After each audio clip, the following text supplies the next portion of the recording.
नमस्कार दोस्तों, study with ज्ञान प्रकाश में आप सभी का बहुत बहुत स्वागत है। तो तारीख है आज की 23 मई। आइए शुरू करते हैं आज के डेली करंट अफेयर। और हमेशा की तरह बात करेंगे सबसे पहले क्विज के बारे में। तो कल हमने आपसे प्रश्न ये पूछा था कि चीनी उत्पादन के मामले में भारत का विश्व में कौन सा स्थान है, और आप लोगों में से बहुत सारे लोगों ने बहुत ही शानदार आंसर बताया। यहाँ पर जो सही आंसर था वो था दूसरा।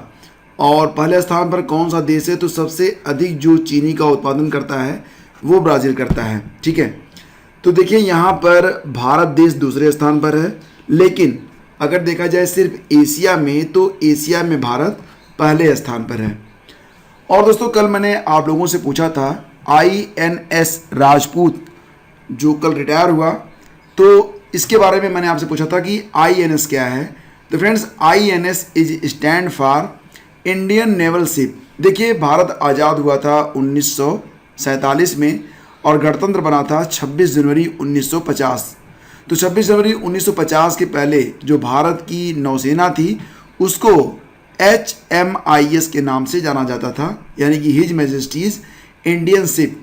और 26 जनवरी 1950 को इसका नाम बदल दिया गया, और फिर उसके बाद भारत के पास जितने भी समुद्री पोत थे उनका नाम इंडियन नेवल शिप कर दिया गया। इसीलिए INS लिखा जाता है सभी ऐसे पोतों से पहले। तो अब बात करेंगे स्टडी जीके के 10 शानदार प्रश्नों के बारे में। तो पहला क्वेश्चन होगा कि बृहद सिद्धांतिका, बृहद संहिता और बृहद जातक नामक जो रचनाएं हैं ये किसके द्वारा लिखी गए हैं। तो दोस्तों इसका आंसर होगा वराहमिहिर। ठीक है, अगला क्वेश्चन है सामवेद के पद गेय रूप में, यानी कि गाने के रूप में गाने वाला जो पुरोहित होता है उसको क्या कहते हैं। तो उसे कहते हैं उद्गाता। क्या कहते हैं? उद्गाता। प्राचीन काल में ऐसी भूमि जिस पर खेती नहीं की गई हो वो कही जाती थी अपृहत भूमि। ठीक है, और महान जैन विद्वान हेमचंद्र किसकी सभा को अलंकृत करते थे, किसकी सभा में रहते थे हेमचंद्र? तो इनका नाम है कुमारपाल। किस सूफी संत को महबूबे इलाही कहा जाता है? ये क्वेश्चन अक्सर एग्जाम में पूछा जाता है, महबूबे इलाही, और इनका नाम है शेख निज़ामुद्दीन औलिया। हड़प्पाकालीन स्थल आलमगीरपुर कहाँ पर स्थित है? तो आलमगीरपुर यह कहाँ पर है? मेरठ में, उत्तर प्रदेश में, हिंडन नदी के किनारे। और प्राचीन भारत के किस ग्रंथ में शुंग राजवंश के संस्थापकों के पुत्र की प्रेम कहानी है? मतलब शुंग वंश के संस्थापक के पुत्र की प्रेम कहानी। तो ये ग्रंथ है मालविकाग्निमित्रम। वह डच पर्यटक जिन्होंने जहांगीर के शासनकाल का मूल्यवान विवरण अपनी पुस्तक रिमास्ट्री में दिया है। रिमास्ट्री, तो इनका नाम है फ्रांसिस्को पेलसर्ट। वह जैन संत जो अकबर के दरबार में कुछ वर्ष रहा और जिसे अकबर ने जगत गुरु की उपाधि दी थी, तो ये थे हरविजय सूरी। और किस मुस्लिम शासक ने एक तरफ संस्कृत मुद्रा लेख के साथ चांदी के सिक्के निर्गत किए थे? तो ऐसे जो चांदी के सिक्के थे वो चलवाए थे महमूद गजनवी ने। तो दोस्तों उम्मीद करता हूँ कि आप लोग काफ़ी इन्जॉय कर रहे होंगे वीडियो को, और अगर आप वीडियो को एंजॉय कर रहे हैं तो प्लीज़ वीडियो को लाइक और शेयर भी कर दिया करें। अब हम लोग करेंगे कल के वीडियो का रिवीजन। दोस्तों भारतीय नौसेना का पहला विध्वंसक पोत INS राजपूत को 41 साल की सेवा के बाद रिटायर कर दिया गया है। यह भारतीय नौसेना में 4 मई 1980 को शामिल किया गया था, और उसके पहले यह एक रूसी पोत था, ये भी आप जानिए। विश्व प्रसिद्ध पर्यावरणविद सुंदरलाल बहुगुणा जी का लगभग 90 प्लस की एज में हाल ही में निधन हो गया है कोरोना की वजह से। उन्होंने चिपको नामक आंदोलन चलाया था, काफ़ी इंपॉर्टेंट क्वेश्चन। और अंतर्राष्ट्रीय चाय दिवस मनाया गया 21 मई को। 20 मई को 2 दिवस थे, एक मनाया गया आपका माप विज्ञान दिवस, दूसरा मनाया गया विश्व मधुमक्खी दिवस। और पश्चिम बंगाल ने हाल ही में विधान परिषद के गठन को फिर से मंजूरी दे दी है, और 1969 में विधान परिषद जो था वो वहाँ पर निलंबित कर दिया गया था, उसको फिर से गठित करने की बात की जा रही है। मिलेनियम तकनीकी पुरस्कार 2021 से अभी हाल ही में कैम्ब्रिज विश्वविद्यालय के भारतीय मूल के ब्रितानी रसायन शास्त्री शंकर बालासुब्रमण्यम और उनके साथी डेविड क्लेयरमैन को नवाजा गया। आगे बढ़ते हैं, अब बारी है आज के प्रश्नों की। आतंकवाद विरोधी दिवस कब मनाया गया दोस्तों? तो ये प्रतिवर्ष मनाया जाता है 21 मई को। जैसा कि आप जानते हैं 21 मई 1991 में श्री पेरम्बदूर में राजीव गांधी जी की हत्या कर दी गई थी एक आतंकवादी घटना के कारण, और यही वजह है कि 21 मई को उनकी पुण्यतिथि को आतंकवाद विरोधी दिवस के रूप में मनाया जाता है। तो काफ़ी इंपॉर्टेंट क्वेश्चन है, इसको आप याद रखना। आगे बढ़ते हैं दोस्तों। अगला प्रश्न होगा कि तेलंगाना लोक सेवा आयोग के नए अध्यक्ष कौन बने हैं। तो ये हैं डॉक्टर बी जनार्दन रेड्डी। आपका सही ऑप्शन है ऑप्शन ए। और यह भी याद रखना कि भारतीय राजस्व सेवा के पूर्व अधिकारी संजय श्रीनेत यह उत्तर प्रदेश लोक सेवा आयोग यानी कि यूपीपीएससी के नए अध्यक्ष बनाए गए हैं। तो दोनों काफ़ी इंपॉर्टेंट हैं। केंद्रीय आवासन और शहरी कार्य मंत्रालय द्वारा स्मार्ट सिटी मिशन रैंकिंग अभी हाल ही में जारी की गई। आपको ये बताना है कि इसमें कौन सा प्रदेश या राज्य शीर्ष पर है। सही आंसर है इसका ऑप्शन डी। तो देश के 36 राज्यों और केंद्र शासित प्रदेश के विभिन्न 100 शहरों में चल रही स्मार्ट सिटी मिशन की योजनाओं के क्रियान्वयन की प्रगति के आधार पर केंद्रीय आवासन एवं शहरी कार्य मंत्रालय ने हाल ही में रैंकिंग जारी की है। इस रैंकिंग में झारखंड पहले स्थान पर पहुंच गया है। 100 शहरों की सूची में झारखंड की राजधानी रांची लगातार बढ़त के साथ 12वें स्थान पर है, और इस सूची में दिल्ली 11वें स्थान पर, बिहार 27वें स्थान पर, और शहरों की सूची में न्यू दिल्ली म्यूनिसिपल कॉरपोरेशन 41वें और बिहार की राजधानी पटना ये 68वें स्थान पर है। और दोस्तों आपको बता दें कि रांची स्मार्ट सिटी को टॉप रैंक दिलाने में HEC का सबसे बड़ा योगदान है।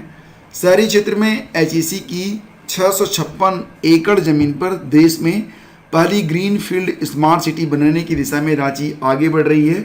अर्बन टावर, सिविक सेंटर, जुकमी building, cycle sharing system, pan city के तहत 5 smart road, flyover, traffic management command और कंट्रोल सिस्टम, बिरसा मुंडा स्मृति पार्क पर काम होने से अधिक अंक मिले हैं।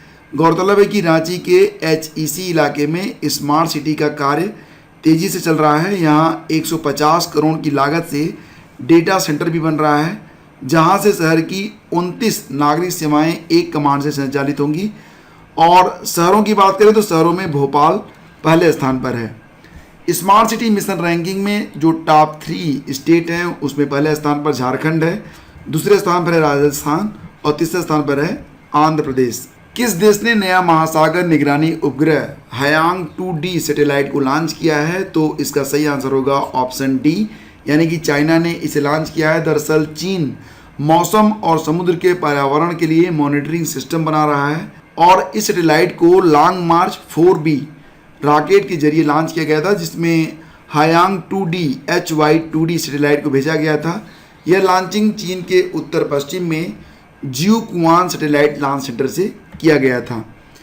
19 मई 2021 को भारतीय हस्तशिल्प और व्यापार मेला के कौन से संस्करण का हाल ही में वर्चुअल प्लेटफॉर्म पर आयोजन किया गया। तो इसका सही आंसर है ऑप्शन बी। ये क्रम में 51वां था, और 19 मई 2021 को दिल्ली के आभासी भारतीय हस्तशिल्प और उपहार मेले यानी कि IHGF के 51वें संस्करण का उद्घाटन किया गया। यह मेला घर, फैशन, जीवन शैली, वस्त्र और फर्नीचर क्षेत्र में भारत का सबसे बड़ा आभासी मेला है। मेले में 2000 उत्पाद अभिव्यक्तियों का प्रदर्शन करने वाले 1500 निर्माताओं और निर्यातकों की भागीदारी हो रही है। 85 से अधिक देशों के विदेशी खरीदार पहले ही पंजीकरण करा चुके हैं। सुप्रीम कोर्ट कोलिजियम ने किसे इलाहाबाद हाई कोर्ट का मुख्य न्यायाधीश नियुक्त करने की सिफारिश की है। तो दोस्तों यहाँ पर सही ऑप्शन है option B, justice Sanjay Yadav ji को। अगर आप संजय श्रीनेत के बारे में बात करें तो इन्हें अभी हाल ही में यूपीपीएससी का अध्यक्ष नियुक्त किया गया है। तो सही आंसर है ऑप्शन बी। आयुष्मान भारत कार्यक्रम के तहत स्वास्थ्य और कल्याण केंद्र स्थापित करने में कौन सा राज्य पहले स्थान पर है। तो इसका सही आंसर है ऑप्शन ए, यानी कि कर्नाटक। तो कर्नाटक 2020-21 में इस योजना को लागू करने में अग्रणी राज्य रहा। और आपको बता दें कि आयुष्मान भारत के अंतर्गत स्वास्थ्य और कल्याण केंद्र स्थापित करने के लिए केंद्र का लक्ष्य था 2263 केंद्रों को स्थापित करना, जबकि कर्नाटक ने बनवाए कुल 3300 से अधिक कल्याण केंद्र, स्वास्थ्य और कल्याण केंद्र। आप जानते हैं कर्नाटक के मुख्यमंत्री हैं BS येदियुरप्पा, गवर्नर हैं वजुभाई वाला, राजधानी है बेंगलुरु।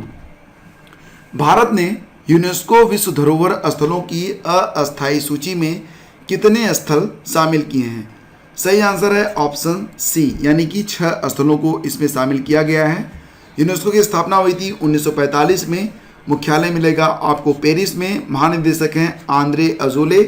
और ये जो 6 साइट्स इसमें शामिल किए गए हैं उसमें वाराणसी के गंगा घाट, तमिलनाडु में कांचीपुरम के मंदिर, मध्य प्रदेश के सतपुड़ा टाइगर रिजर्व, महाराष्ट्र के सैन्य वास्तुकला, हायर बेंकल मेगालिथिक साइट और मध्य प्रदेश में नर्मदा घाटी के भेड़ा घाट, लमेता घाट। ठीक है, तो ये आपको याद रखना है।